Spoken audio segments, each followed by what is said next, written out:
ഒരു വൈകുന്നേരം അസർബൈജാൻ ബാഗുവിൽ ഒരു ബൊളിവാർഡിൽ നടക്കാൻ ഞാൻ ഇറങ്ങിയതാണ് കേട്ടോ.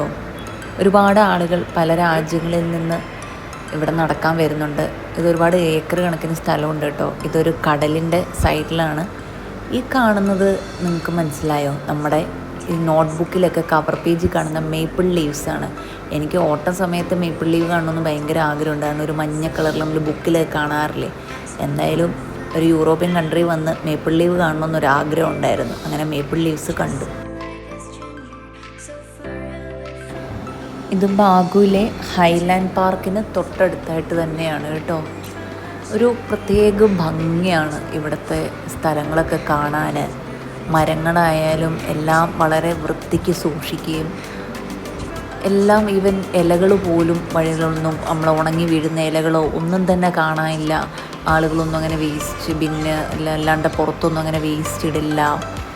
ഒരു സിഗരറ്റ് കുറ്റിയൊക്കെ പുറത്തിട്ടാൽ പോലും ഏകദേശം അവിടുത്തെ എന്തോ 300 മന്നത്തെന്തോ ആണ് ഫൈന്. 300 മന്നത്തെന്നോ. ഇതാണ് നമ്മുടെ കാസ്പിയൻ കടൽ.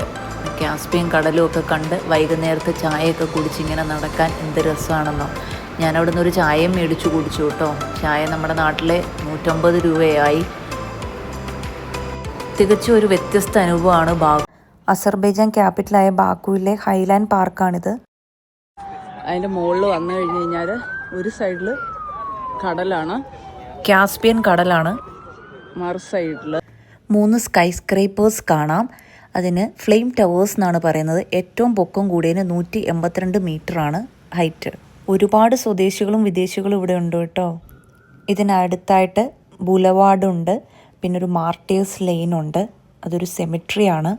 മുമ്പ് പല യുദ്ധങ്ങളിലും മരിച്ച ഭടന്മാർക്ക് വേണ്ടിയിട്ടുള്ള ഒരു മെമ്മോറിയലും കൂടിയാണ്. നല്ല ഉയർന്ന ഹൈറ്റിലാണ് ഈ ഹൈലാൻഡ് പാർക്ക് ഉള്ളത്. നമുക്കിവിടെ നിന്ന് നോക്കിയാൽ ബാക്കുവിലെ നല്ലൊരു വ്യൂ കിട്ടും. അതാ കണ്ടില്ലേ, ഞാൻ നടന്നു പോകുന്നത് ആ കാസ്പിയൻ സീ നിങ്ങൾക്ക് കാണാം എൻ്റെ പുറകിലായിട്ട്. ഭയങ്കര വ്യൂ ആണ്. കൂടാതെ നല്ലൊരു രസമാണ്, ഭയങ്കര ഭംഗിയാണ്. ഇവിടുത്തെ ആകാശത്തിന് പോലും ഭയങ്കര കളറായിട്ട് നമുക്ക് തോന്നും. ഇപ്പോൾ അത്യാവശ്യം കാർമേഘമുണ്ട്, എന്നാലും ഭയങ്കര പൊല്യൂഷനൊക്കെ കുറവായതുകൊണ്ട് ഭയങ്കര രസമാണ് ഇവിടുത്തെ ആകാശം പോലും കാണാൻ. പണ്ട് പേർഷ്യൻ എംപയറിൻ്റെ ഒരു ഭാഗമായിരുന്നല്ലോ അസർബൈജാനും. സൊറാസ്ട്രിയനിസം ഉത്ഭവിച്ചത് പേർഷ്യൻ എംപയറിലാണ്. സൊറാസ്ട്രിയനിസം ഫ്ലെയിമിനെയാണ് ആരാധിച്ചിരുന്നത്, അല്ലെ വർഷിപ്പ് ചെയ്തിരുന്നത്. അപ്പം അതുകൊണ്ട് അസർബൈജാന് ലാൻഡ് ഓഫ് ഫയർ എന്നൊരു പേര് കൂടിയുണ്ട്. അപ്പം അതിൽ നിന്നാവാം ഫ്ലെയിം ടവേഴ്സ് എന്ന പേര് ആ ടവറിന് ഇട്ടത്. തീനാളത്തിൻ്റെ ഷേപ്പ് ഉള്ളത് കൊണ്ടാണ് ഫ്ലെയിം ടവേഴ്സ് എന്ന് പേര് വന്നത്. ചെറിയൊരു തണുപ്പുണ്ട്, എന്നാലും നല്ല കാലാവസ്ഥയാണ്. ഭയങ്കര ഭംഗിയുള്ള സ്ഥലമാണ് കേട്ടോ അസർബൈജാൻ ബാക്കു. രാത്രിയിൽ കാണാൻ ഈ ഫ്ലെയിം ടവേഴ്സ് നല്ല ഭംഗിയാണ്.